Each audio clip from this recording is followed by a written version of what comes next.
Loh padahal NU-nya banyak Pak. Gus Dur itu tahun 80-an itu pernah punya tamu peneliti dari luar negeri. Saya lupa namanya, Martin van Grunessen apa yang dari Australia, saya lupa.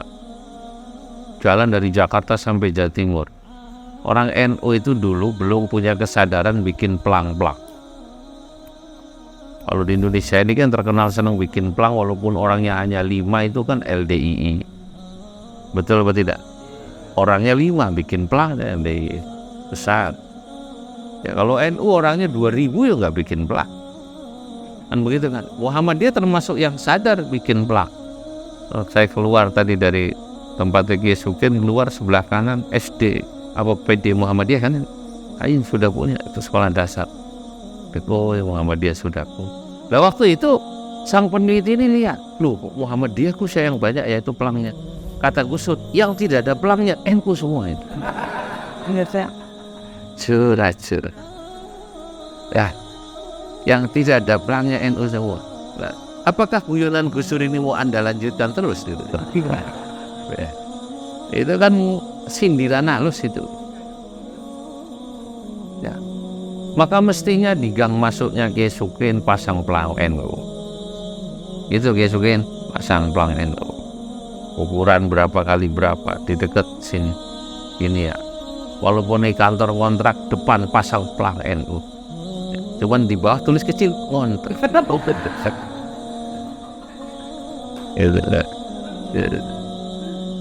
Nah harus Pak, supaya bangga. Itu pelang itu penting. Urunan soal. Nah hadirin, maka ayo kita sama-sama membangun organisasi ini yang bisa dipercaya.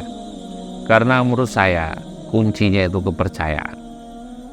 Seringkali ada PC, MWC maju dan sebaliknya tidak maju.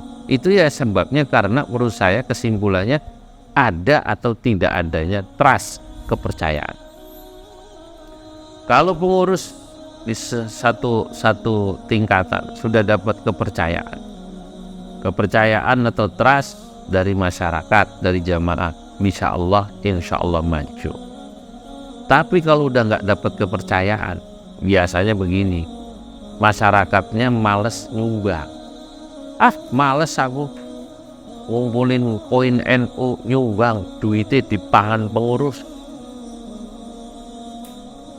Na'udzubillah. Kalau katanya uangnya yang make hanya pengurus, yang menikmati pengurus, nggak kelihatan apa-apa. Dapat hibah dari pemerintah, duitnya nggak jelas. Wabillahi taufik wal hidayah, wassalam. Cuman buat bagi-bagi gitu. Padahal mestinya kalau mereka ngerti, ya dia ngerti, oh ini katanya hibahnya buat kegiatan Kiai. Oke, buat kegiatan. Tapi kemudian uang itu dikumpulkan. Ada pertanggungjawaban buat beli snack, buat penceramah atau apapun. Kan nggak semuanya harus habis, betul apa tidak? Oh snacknya mungkin, snacknya dari saya, tapi uang itu kumpulin jadi kas. Kemudian tiang ini tadinya baru berapa, ini ada hibah dari pemerintah. Nah pemerintah itu akan menghargai NU, setahu saya. Kalau memang gerakan kitanya kelihatan Pak, nyata. Nah kalau di sini mungkin pemerintah itu belum bagus hibahnya, berarti ya kemungkinan karena di sini dianggap NU-nya belum hidup ya. Tapi maksud saya muara ini kalau saya lihat minyak dan batu bara kan luar biasa. Nah duit hibah itu kan mestinya diberikan ke NU sebagai ormas besar. Nah itu kemana uang?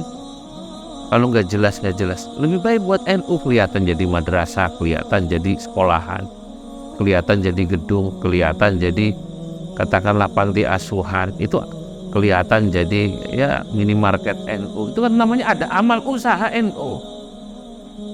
Ada panti asuhan, ada klinik, syukur-syukur ada rumah sakit. Kalau ada sampai kayak begitu, insya Allah dengan sendirinya banyak bantuan yang datang, bantuan alkes. Kalau sekolahan itu bantuannya macam-macam. Ini kan tadi kan guru itu tahu tuh. Nah, tapi jelas sekolahnya Ma'arif kata saya. Apa namanya Ma'arif NU, kampusnya Ma'arif NU. Itu.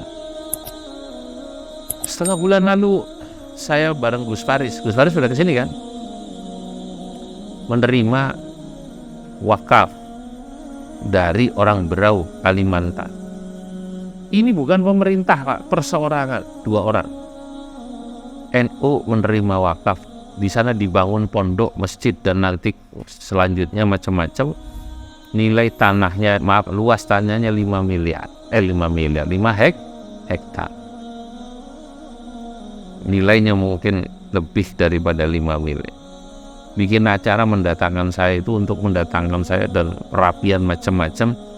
Ngomong tuan rumahnya, ini karena tadinya tuh bekas galian batu bara, diuruk segala macam, diratakan sampai bikin acara, pakai videotron hebat, semua datang ribuan orang.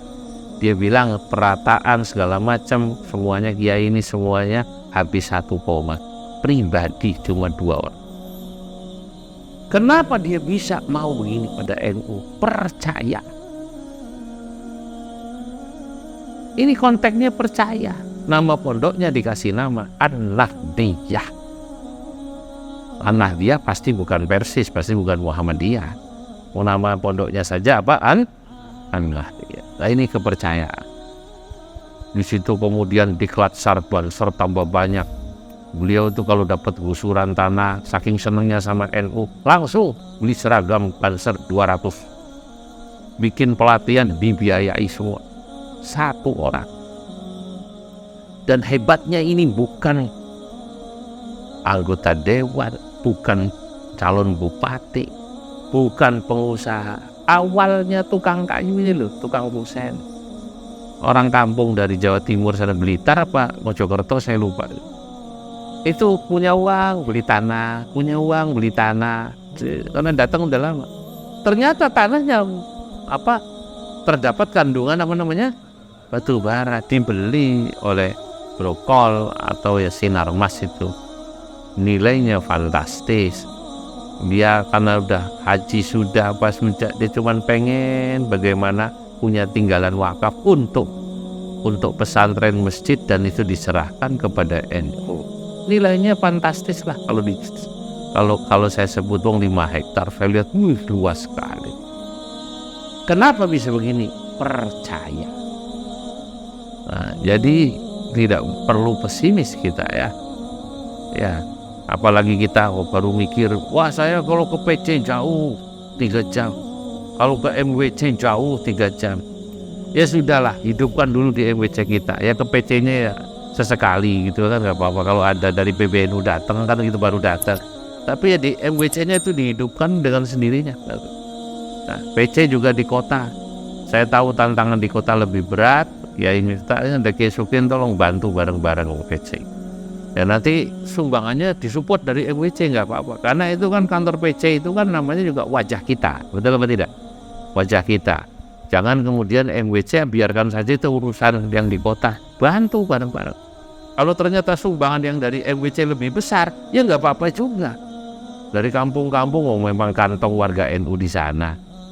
Nah itu kenapa saya katakan kita ini butuh kiai-kiai seperti Kiai Sukin ini untuk juga mengisi ya kiai ulama-ulama kiai NU di kota, Pak.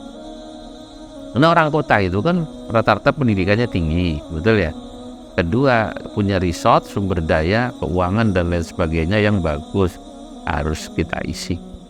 Harus ada yang mau berkhidmat di kota. Nah, ternyata beliau juga bisa kok, alhamdulillah.